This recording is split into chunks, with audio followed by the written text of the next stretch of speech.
কোটি কোটি টাকা দিয়ে রাস্তা তৈরি করা হয়েছে মানুষের চলার জন্য, অথচ সেই রাস্তায় জনমানব শূন্য। দেখুন, একজন মানুষও চলতেছে না, বা চলার মতো কোনো পরিবেশ নাই, চলা যায় না।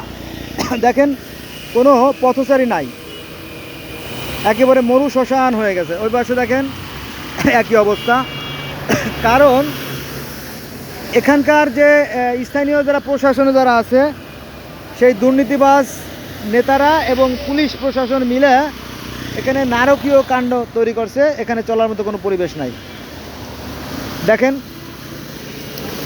ওই সামনে যে পানিগুলো আছে, এই পানিগুলো কিন্তু খুব সহজেই ওই যে সামনে যে লাল দেওয়াল দেখা যাচ্ছে ওইখানে নামাই দেওয়া সম্ভব ছিল, কারণ ওর পাশেই বুড়িগঙ্গা নদী। কিন্তু অত্যন্ত পরিতাপের বিষয়, এখানে নার্সারিগুলো দেওয়ার কারণে নার্সারিওয়ালারা মাটি কেটে ওই জায়গাটা উঁচু করে ফেলছে, ফলে পানি নামতে পারতেছে না। আর এই নার্সারির ভাড়ার যে টাকাটা, এই টাকাটা পাচ্ছে কারা? পুলিশে আর এখানকার নেতারা। এই দেখেন, অথচ যে জনগণের জন্য রাস্তা তৈরি, তারা এখানে চলতে পারতেছে না।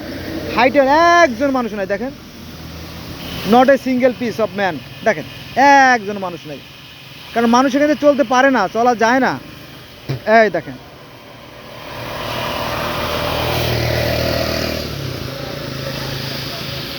এই হলো আমাদের দেশের বাস্তব করুণ চিত্র।